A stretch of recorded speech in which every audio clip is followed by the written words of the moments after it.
Président Ahmed Diallo, bonjour. Bonjour, Monsieur Fissangé. Ok, mais président Ahmed Diallo, le grand public ainsi que nous, on aimerait savoir, vous en tant que président de la SAP, est-ce que vous pouvez nous parler des origines de la SAP aujourd'hui afin que le grand public sache réellement la SAP a commencé d'où? Oui, quand on parle de la SAP, on se réfère au Congo. Mais pour parler proprement des origines de la SAP est d'origine française, mais l'appellation SAP est d'origine congolaise. Je m'explique. Il va de soi qu'aujourd'hui, il faudrait que nous réécrivons la véritable histoire de la SAP. Le mouvement, la SAP a commencé par un mouvement qui a pris corps et naissance après la Deuxième Guerre mondiale à Paris. La France ayant subi le joug d'Hitler, les Français sont retrouvés enfermés pendant des années chez eux avec leurs vêtements et ne pouvant pas donc festoyer parce qu'ils étaient privés de la liberté. Et juste après donc, la Deuxième Guerre mondiale en 1945, lorsque la France se voit donc libérée, et les Français avaient besoin donc de prendre de l'air. C'est ainsi qu'ils vont donc se mettre dans une habitude de s'habiller et de se retrouver dans les cafés pour aller un peu vivre cette liberté. Voilà donc la naissance de ce mouvement donc, de la propriété. Et ils ont créé donc des clubs comme ça pour perpétuer cette image de vivre la liberté, vivre le bien-être, bien s'habiller. Et nos pères, je ne dirais pas ancêtres, mais nos grands-parents qui faisaient partir de ce groupe des anciens combattants, qui étaient partis donc aider la France à se libérer, avaient pris aussi corps à ce mouvement. Donc là, nous sommes en 1945. Lorsqu'ils rentrent de la France, donc plus précisément au Congo, c'était plus les Congolais. Quand ils rentrent au Congo, ils viennent perpétuer cette habitude au Congo. Et on les appelait donc des propres, des cracks, parce qu'ils étaient venus avec des habits prêts à porter. En ce moment-là, en Afrique, le prêt-à-porter n'existe pas. Nous avions, au niveau de nos tailleurs et nos couturiers, ce qu'on appelait bakamono mesure. Donc, tu prends ton tissu, tu amènes chez le couturier, et le couturier te prend la mesure et te confectionne ton habit. Or, l'Occident avait déjà intégré le monde des multinationales. C'est-à-dire qu'ils s'étaient déjà débarrassés de la fabrique artisanale à un nombre réduit. Il fallait produire à grande échelle pour tout le monde. C'est ainsi que l'industrie textile avait commencé à produire le prêt-à-porter. Donc les habits déjà cousus sur les mesures standards. Je dis bien les mesures standards, pas les mesures corporelles. Ils ont défini les mesures. Qu'est-ce que c'est que par exemple la taille 50 ou la taille 48, la taille 52, la taille 54, et ainsi de suite. Donc ils sont donnés des mesures standards. Et ces habits ont été produits sur la base de ces mesures. Et chacun prenait la taille qui correspondait à son corps.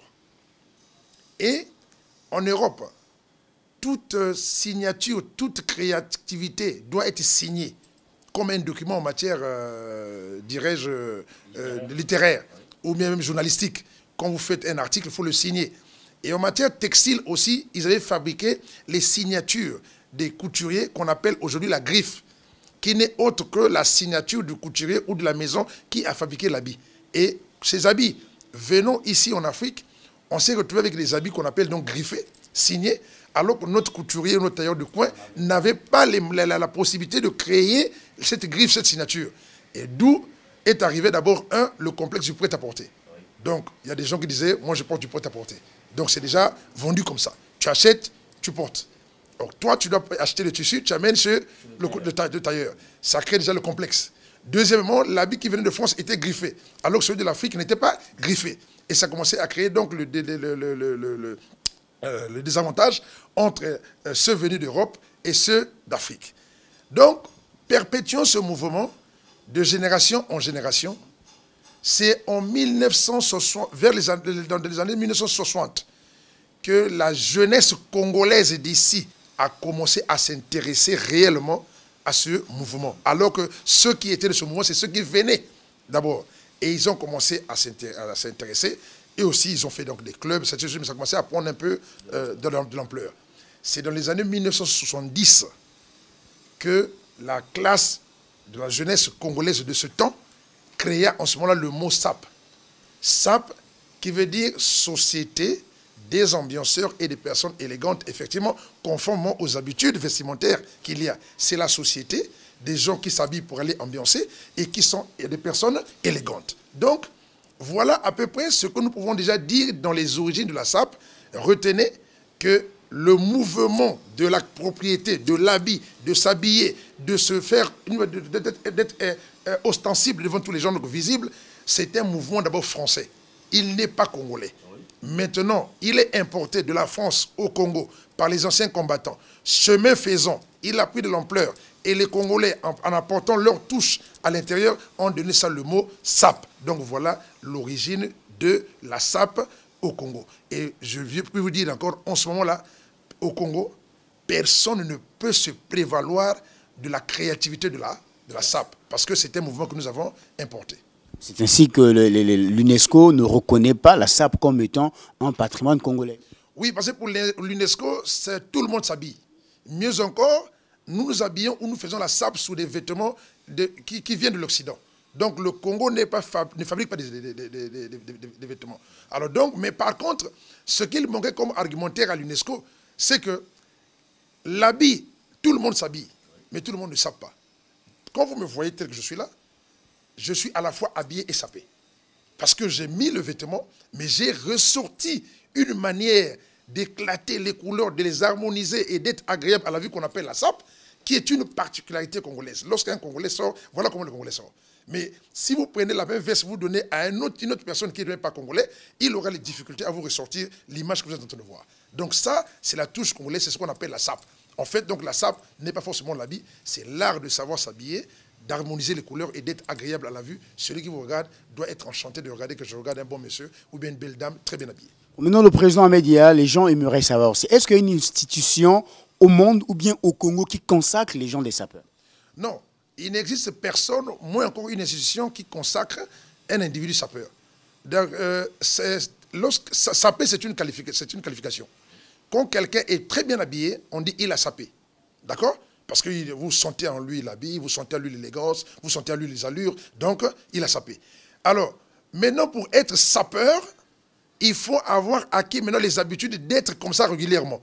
Pour qu'on dise, ah non, c'est un sapeur parce que c'est devenu son habitude. Mais il n'y a personne qui vous donnera ce titre, moins encore une institution. C'est pour dire que peut être sapeur qui le veut, à condition qu'il le démontre. Donc personne ne peut vous consacrer sapeur, personne ne peut vous contester aussi le droit d'être sapeur. C'est libre cours à tout le monde qui veut être sapeur. Maintenant, pourquoi certains sapeurs ou bien ceux de certaines ethnies pensent qu'eux, ils ont le monopole de la SAP? Mais je vous ai déjà donné l'origine de la SAP. Déjà, nous avons importé le mouvement. Donc les véritables propriétaires du mouvement de la SAP, ce sont les Français.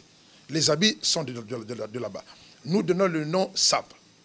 Mais quand les anciens combattants arrivent, quand la SAP a commencé à s'exprimer, ils s'expriment au Congo avec tous les Congolais et les Congolaises de tous les bords. N'est-ce pas? Bon, maintenant, par contre, quand je lis l'intention de votre question, vous voulez un peu aller un peu dans le fond. Dans le fond. Dans le fond pour dire, est-ce qu'il y a des gens qui peuvent s'approprier de la SAP? Je dirais non. Personne ne peut s'approprier de la SAP. Parce qu'aucun habit est fabriqué en France pour un département, moins encore pour une ethnie. D'accord? Moins encore ici au Congo, il n'y a pas un département ou une ethnie qui fabrique les habits pour eux. Personne. Donc les habits sont fabriqués pour tout le monde. Mais par contre, il y a une particularité, il faut le dire, il est vrai. C'est que dans l'expansion de la SAP, on a constaté que c'était nos frères de Bakongo qui s'étaient plus adonnés à cet art. Ça, c'est vrai. C'est tout à fait normal, il faut reconnaître les choses. Et à cela aussi, que c'est de ce côté-là que les gens ont plus immigré vers la France. Et le phénomène existant plus en France, c'est normal qu'ils se sont plus illustrés là-dedans. N'est-ce pas? Donc c'est tout à fait, comme on dit, un problème de volonté, un problème d'affectionner quelque chose. Et si la SAP est ce qu'elle est aujourd'hui dans son maintien, c'est parce qu'il s'était vraiment investi à la chose et pour pérenniser la chose, ça c'est quelque chose qu'on peut reconnaître comme une valeur. Mais qu'à cela ne tienne, la SAP elle est nationale, elle est internationale, elle est pour tout le monde. Je vais vous donner seulement un exemple. Vous savez, dans une équipe, il y a ce qu'on appelle une équipe qui est un ensemble, le jeu collectif. Mais dans le jeu collectif, il y a ce qu'on appelle des individualités qui font la différence pour que l'équipe soit à un niveau élevé. Retenez que la première référence que nous avons ici, au Congo, référence sapologique ancienne, c'est le vieux Francos Womo. Le vieux Francos Womo et du Poul. Après le vieux Francos Womo, je vais vous citer, je dis bien en élite renommée, avec impact, pas dans le jeu collectif. Après le vieux Francos Womo, je peux dire que quelqu'un encore en élite congolais, que nous pouvons citer le vieux Sodios Sengola. Pourquoi je le cite? Parce que nos amis de la RDC, quand ils sont venus apprendre la SAP vers les Congolais, leur maître qui les a appris, selon leur témoignage, de leur vivant, pas de leur mort, c'est Sodios Sengola. C'est un Congolais, il est de l'Elikwala. Un petit de Stevos Nierkos. D'accord? Je vous montre la diversité des élites congolaises selon les départements. Quand vous descendez, vous arrivez à la cuvette, vous trouvez Souri Kacharel, qui s'appelle M. Iloki, il est embauché. On descend au plateau, vous trouvez Jacques Moulélé, qui est un gros nom de la SAP, comme d'autres, donc des impacteurs. Quand vous descendez encore plus loin, vous venez trouver Djobalar. Djobalar qui fut le roi de la SAP, c'est le premier Congolais qui a sorti la SAP du ghetto pour rendre la SAP internationale avec une visibilité incontestée et incontestable. D'accord? Si on a commencé à parler de la SAP d'une manière internationale, c'est grâce à Djobalar. Djobalar est du Nibolande, autrement dit du pays du Niari. Vous voyez? Aujourd'hui, Ahmed Yala, le petit frère qui est là des grands frères. Moi, je suis le petit frère des grands frères. Je n'ai pas créé la SAP. Je ne suis pas propriétaire de la SAP. Moi aussi, je viens apporter ma touche comme chacun. Mais aujourd'hui, Ahmed Yala est une grande référence dans le monde de la SAP. Mais je suis un Congolais très compliqué dans les origines. Très compliqué. Je suis à la fois national et international. Je m'explique. Mon père est de Pointe-Noire. Autrement dit, Vili. Ma maman, sa maman est de la Sanga. Pomo. Son père est d'origine ouest-africaine, congolais. Ma grand-mère est de Madia, donc du Poul. La sœur de ma grand-mère est de la RDC. Monsieur Ahmed Yala, vous avez des origines partout. Je suis un véritable panafricain, d'abord national. Je commence de la Sanga. Je passe par le Poul jusqu'au Kwilu. Ça, c'est du point de vue national. Et à l'international, je suis au Mali par mon grand-père, je suis à la RDC par ma grand-mère. Voyez-vous? C'est pour vous dire qu'on ne peut pas aller à la SAP sur la base départementale, ethnique ou régionaliste. Vous dites que la SAP, il y a tout le monde. Là, c'est les élites. Alors, quand je donne ces élites-là, vous n'avez pas vu qu'une majorité s'est dégagée dans un département? Vrai ou faux? Ils sortent de partout. Ils sortent de partout. Donc, aujourd'hui, on a même dans la 5e loi de la sapologie, on vous dit que le sapologue n'est pas tribal. Le sapologue n'est pas violent. Le sapologue n'est pas un voyou. Vous comprenez? Donc, on ne doit pas amener les problèmes des tribus, des départements, de ceci, de cela. Non, je répète, aucun habit n'est fabriqué pour un département. Moins encore, un département ne fabrique des habits pour son département. Non, nous tous, nous portons les habits venus d'Europe. Donc, voilà à peu près ce que je peux vous dire par rapport à un problème des départements par rapport à la SAP. Président Ahmed Yala, est-ce qu'il y a une différence entre la SAP des années 80 et la SAP d'aujourd'hui? Oui, il y a une grande différence entre la SAP des années 80 et la SAP d'aujourd'hui. Quand la SAP a commencé au Congo, la tenue par excellence, c'était le costume. Et le costume monocolore. Le costume monocolore, en couleur unie. Mais, chemin faisant, en ce temps-là d'abord, le costume n'était pas donné à n'importe qui vu le prix, parce qu'en Afrique, on ne fabriquait pas le costume. Le costume, il fallait que ça vienne d'Europe. Il avait déjà un prix. Et quand on a commencé à fabriquer le costume ici, là aussi, il avait un prix. Ce n'était pas donné à tout le monde. Donc, avoir un costume en ce temps-là, c'est difficile, et le costume était l'habit par excellence. Chemin faisant, le costume a fini par se déprécier en prix. Parce que tout le monde en est devenu fabricant au monde, tout le monde en a mis dans les industries, tout le monde en fabrique. Et c'est ainsi qu'aujourd'hui, tout le monde peut porter un costume. Et on ne peut plus défendre les attributs de la SAP sur le costume. Et le Congolais, maintenant, a porté une touche spéciale. L'art de savoir harmoniser les couleurs. Alors ça, c'est une valeur culturelle, un patrimoine congolais. Seul le Congolais a le secret de ce que vous êtes en train de voir aujourd'hui. À tous les Congolais, bien sûr. Et étant Congolais, je fais partie de cela. Donc quand je parle, je démontre.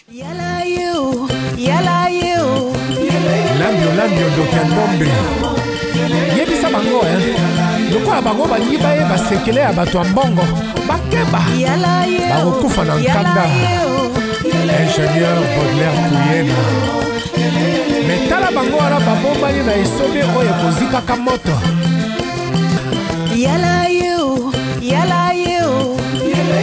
Lambio Dokiambombe yebisa bango lokola bango balingi bayeba sekele ya bato ya mbongo bakeba bakokufa na nkanda.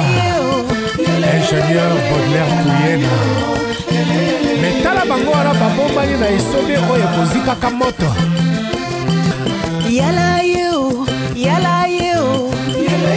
Lambio Dokiambombe yebisa bango lokola bango balingi bayeba sekele ya bato ya mbongo bakeba bakokufa na nkanda. Ingénieur Baudelaire Kuyena metala bango wana babombani na esobe oyo ekozikaka moto. N'est-ce pas? C'est là. Donc, on n'est plus dans les monocolores. On est dans l'explosion de la sape en manière. Lorsque la personne, vous le regardez, du coup, vous sentez que votre œil témoigne que je vois quelque chose de bien. Voyez-vous? Ça, c'est congolais. Et troisièmement, il est arrivé maintenant les histoires des pièces. Effectivement, tout ça, c'est pour faire la différence. Nous arriverons sur le sujet après. L'habit le plus élevé en matière sapologique, le plus cher, le plus élevé, incontesté et incontestable, c'est les habits en peau d'animaux, soit en crocodile ou en python.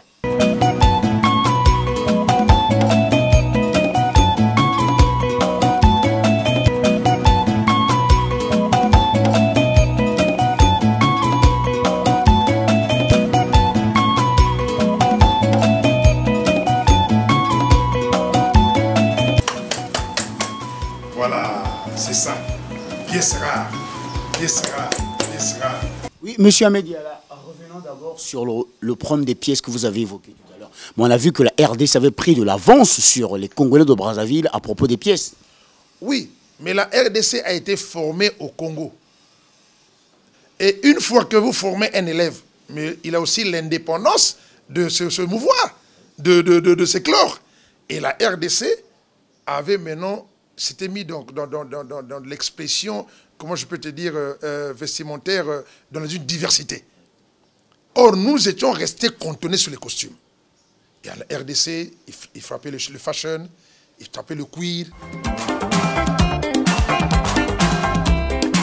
La kokata sefa jour après la kolata nangai ensemble à Piranta.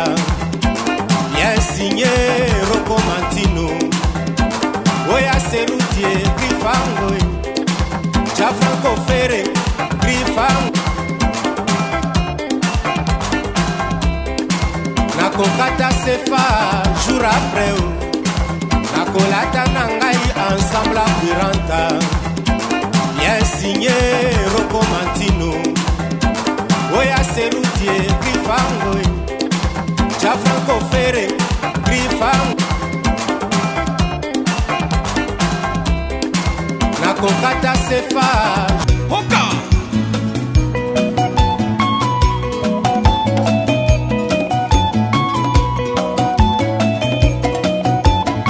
Bonganya Grifa Kalimazi Solafié Michel Kabea Mon fort na Lubumbashi Babenga nyama na kombo na ye La libota papa za la Robert Moko. Okio.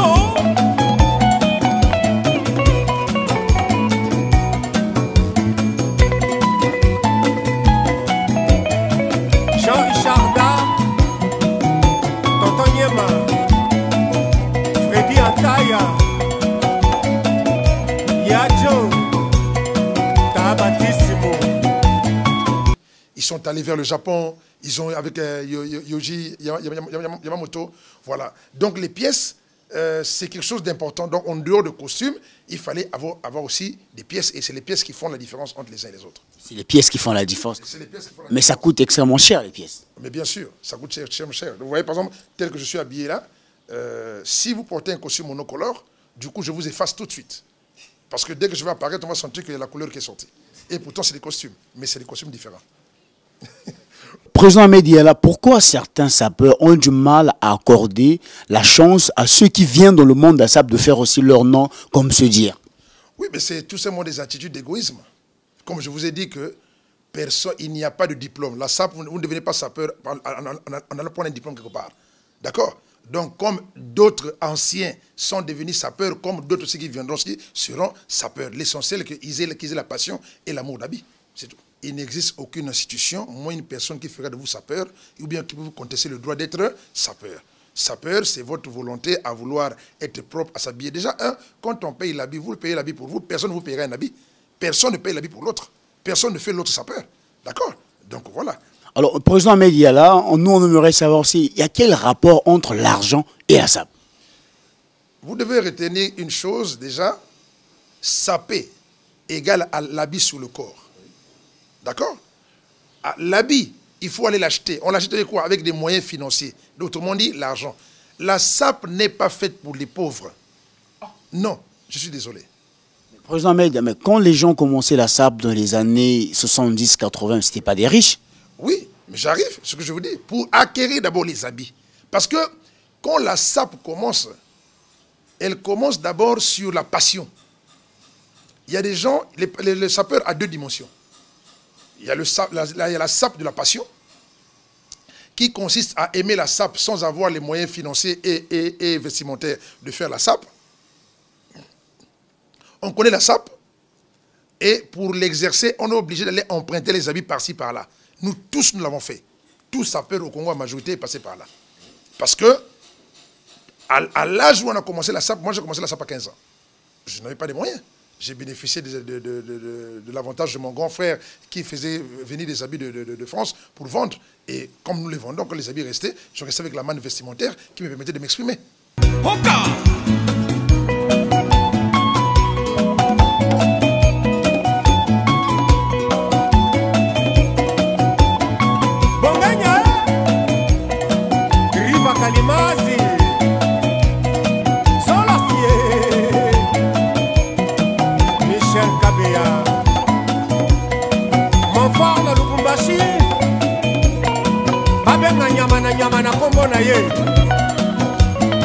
D'accord. Donc, à cet âge-là, à ce moment-là, on n'a pas l'argent, mais on se prête les habits. Parce qu'on est passionné de la SAP. Voilà comment est-ce que ça commence. Et après, il y a la SAP, je ne dirais pas bourgeoise, la SAP dans sa valeur, vraiment dans sa quintessence de vrai, où un sapeur doit avoir les moyens pour aller s'acheter les habits. Dans la jeunesse, on peut se prêter les habits, mais quand on devient grand, on ne peut plus. D'accord? Donc, il faut avoir de l'argent pour aller acheter les habits, parce que ces habits-là, on ne les ramasse pas. Ce sont des couturiers, des multinationales qui le font, ils le mettent en vente, il faut que tu aies l'argent pour aller acheter.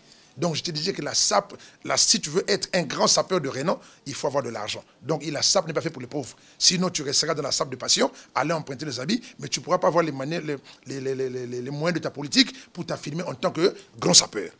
D'accord? Donc, SAP égale argent.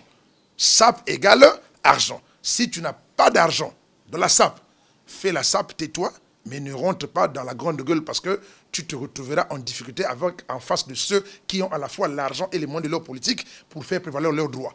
Donc la SAP égale argent. Sans argent, il n'y a pas de SAP. Sans argent, il n'y a pas de SAP. Vous êtes face au grand public du monde entier. Quelle est la tenue la plus élevée dans le domaine de la SAP? Quand on dit la plus élevée de quelque chose, c'est la chose la plus haute. La tenue la plus élevée en matière sapologique, je vous ai dit tout à l'heure, ce sont des tenues qui sont par rapport au prix. D'accord? Mais l'habit le plus cher en matière vestimentaire, c'est les habits en peau d'animaux, donc autrement dit en peau de crocodile et en peau de python.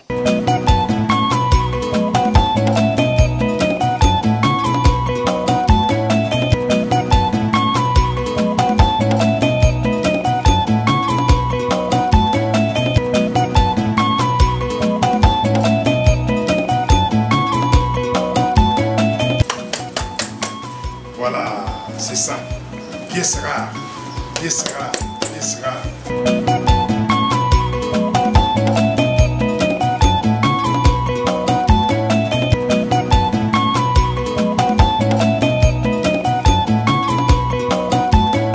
C'est comme en matière de chaussures. La chaussure, les chaussures les plus chères, c'est les chaussures en croco ou en python. Mieux encore en crocodile.